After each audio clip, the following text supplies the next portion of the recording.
Hi, this is Paul Acevedo of Windows Phone Central, here with a video review of Real Soccer 2013 for Windows Phone 8. The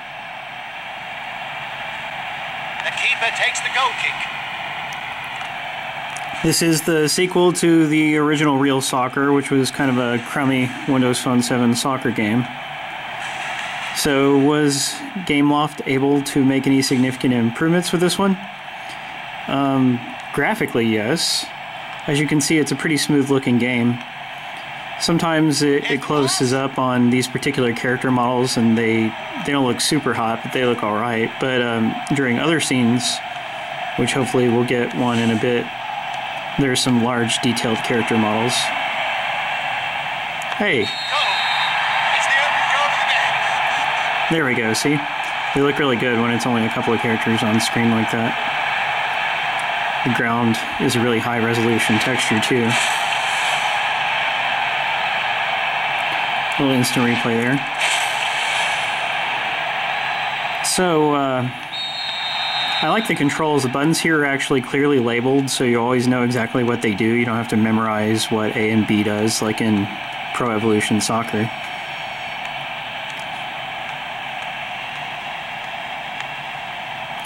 But there is a very dark side to this game. It's a free game, or at least ostensibly free. Freemium is a better word. Here's the thing, you don't get to just play this game as much as you want. Instead, you have to deal with your players' health and their injury status. See, as you use players, their health declines, and eventually they'll get injured, which makes them unusable. They also slow down and become less effective with low health. It's still something to build on. So between matches, you have to send them to a masseuse and a doctor to take care of those problems. He's sent it down the pitch. And while they're there, you lose them for actual real time, like up to 20 hours. Although it can be a lot less if you get a few upgrades. But basically, you'll run into the situation where all of your players are injured or, at the spa or at training or whatever, and you just can't actually play any more games. So you'll probably get maybe 5 or so games in before that happens. But it's, at that point, you just have to wait until the next day or pony up some real money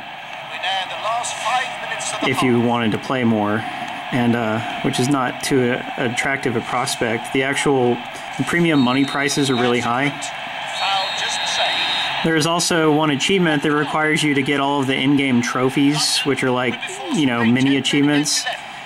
And 2 of those mini trophies require you to get gold and silver players, which cost real money. They're not free. So basically, there's an achievement that requires you to spend real money, and that's not cool. There's no way to just play a practice mode to get a hang of the controls. There's no playing single games without it affecting your stats. There's only just one big league with you picking what matches you play next, and hopefully you meet the requirements to play those matches. So it is a big step back for the Real Soccer series. I mean, this was not a great series anyway, but at least previous games, like the first one on Windows Phone, it had 5 or 6 gameplay modes to it. This has one single mode that you barely get to play every day unless you want to spend way too much real money to play. Not a good game structure. Hopefully this is just an experiment from Gameloft and they get their heads around the freemium payment structure a lot better in the future.